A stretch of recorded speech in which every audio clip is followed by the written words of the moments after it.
kind of excited. I've just got a call again for that same puff adder that was in Tamburskloof the other day. The one that I happened to miss when I trudged through all the gardens and things. It's back, and so I'm really hoping to, well, let's say, finish the job, I guess, and just relocate that puff header somewhere else. The gardener's standing there watching, so I've quickly got my gear, and I'm going to rush through there and hopefully catch it this time. Stuck in traffic. Come on, come on. Got a puff header to catch, come on.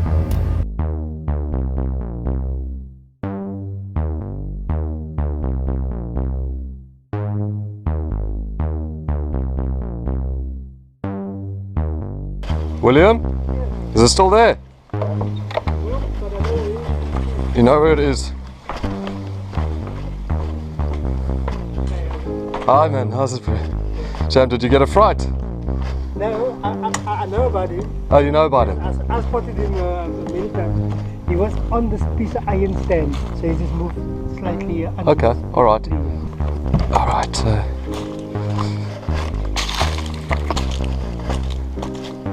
So you think he's under that piece of wood at the moment? Yes. Are you going in just like that? Yeah. I just make sure I don't stand on it. Yeah.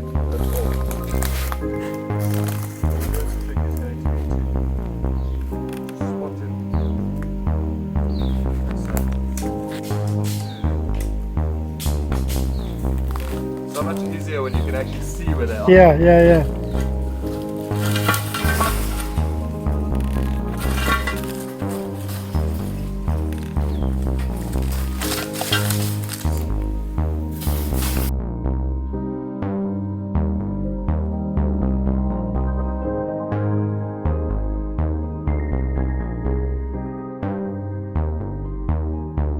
Hidden in there.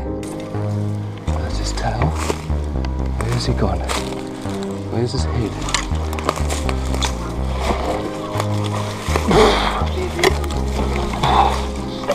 Okay. Right, there we've managed to expose him. Let's see if we can now get him in the bucket. Yeah.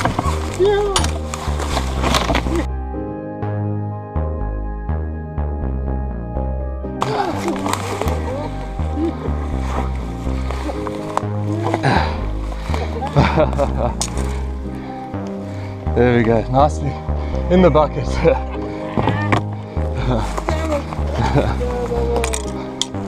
Oh, I want to show you something. Oh, you don't want to see him? No, I would like to see him. I don't want to go. Oh, I'm so glad we finally got it. It's the second time we've been looking for it.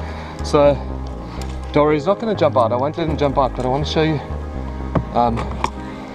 his eyes are all blue.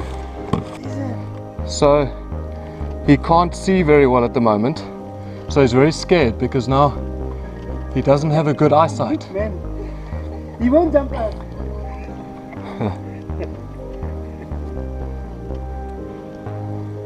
You see they're all blue? Because he's about to change his skin. So that means that now he can't see properly, so a bird or a dog or something can get him very easily. So he feels very scared of us and anything because he's vulnerable, yeah. I'm so scared. You're scared? It's big. You're very scared of them, eh? I'm so scared. Yeah. And now how do you feel after I've managed to catch it for you? Yeah. So much happier, eh? But you know that these animals, they only live on their own, so there won't be any more. And also, they're more scared of us than we are of them. And don't they both like a family? No, they're completely solitary. So sometimes they'll come together to mate, and then maybe lay eggs somewhere, but then all the babies will move and find their own home. And then they're on their own their whole life. So there's no possibility that I'm going to work here now. The chances of there being one right now are very small, because there's only a limited amount of food and water available for one snake. So they have their own area where they live, and then only when they mate will they come together. Anyway, man, thank you so much for calling. I appreciate it. Is it William? William. Yeah. William and? Victoria. Victoria, thank you. Thank you. No, there won't be another one. There will be another one. There won't be another one. I'm sure. I'm sure. This is a puff adder. Puff adder. Puff adder, yeah. Gonna bite you. It won't bite you. It's not dangerous. It can hurt you. If you play with it, it's very dangerous. But if you leave it alone, it's not dangerous. That's the thing with the snake. You are walking close to the snake. It will usually hide. The same William's been working in this garden here, Yes. and you've spotted it, and it's probably been around, and it hasn't bitten William. And he did the perfect thing. He saw it, he moved away, and then he phoned. That's all you need to do, and you'll be safe. Thank you. Okay, guys, thank you so much. Cheers. Now I can work in peace, Victoria. Now you can work in peace, and you'll have some cool memories and stories to tell, eh? All right, cheers, William.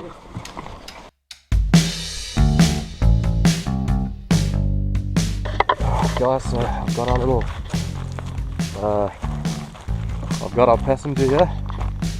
Now I'm going to find a little release spot for it.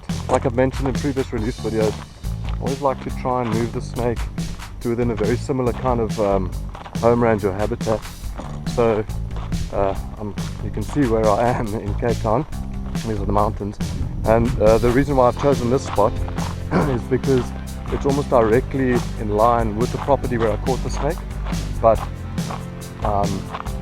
you know, right above on top of the hill in an area with completely natural vegetation.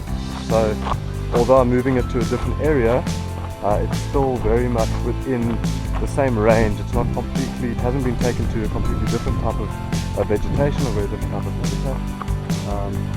In fact, if we have a look just down there behind me, those lines of gum trees and things there, those are the gum trees where, and the properties where I actually caught the snake at the bottom. So up here somewhere it's away from people, yet it's still on the mountain, still within a very similar habitat.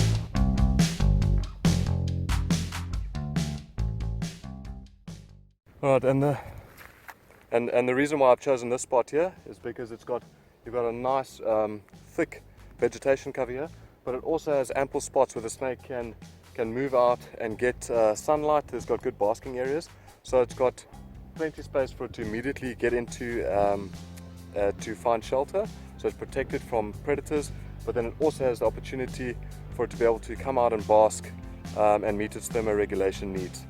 So that's why I've chosen this spot. A lot of the other vegetation is quite sparse and open, so we don't want that. We want the snake to go straight into somewhere where it can feel safe, and so that's what we're going to do now. Don't want to keep it here too long. And then just to ease it out like that.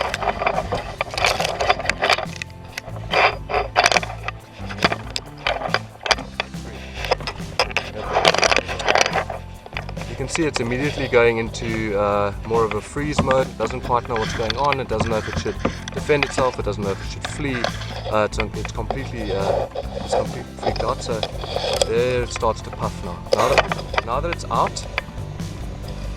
it's out and vulnerable, this is when a puff adder is actually very dangerous, because now they are in a position where they feel like that they might need to strike and attack. I don't want to taunt it too much due to the stress of the snake, but what I would like to do is just for it to move off into a safer area. So again, you know, this is kind of like it's like a warning. It's like, leave me alone, I'm dangerous, I can hurt you. But once again, you know, the snake's going to strike at me. It's an incredibly potent and scary sound.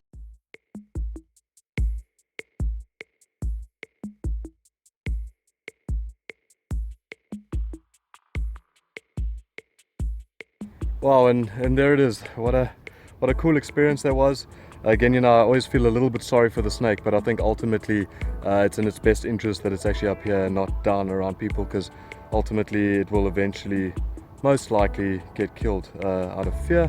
So you know, that was a really good. It's really cool to see them when they do act like that, just to show how scary that they can be, but also how that behavior is actually purely just a mechanism to try and to chase me, the perceived threat away.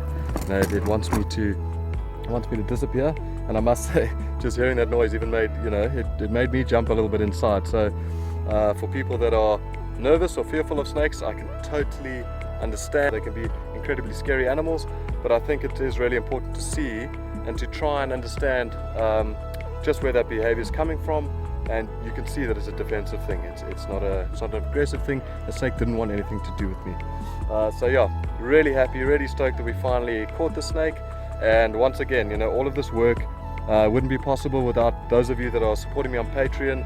I'm so grateful for your support and your support for snakes, and it's really inspiring me and really motivating me, and I hope that this kind of work can really increase and can continue and can just improve and get better and better. Thanks for watching. See you again next time. The guy told me because his eyes is blue, he's gonna change his skin now.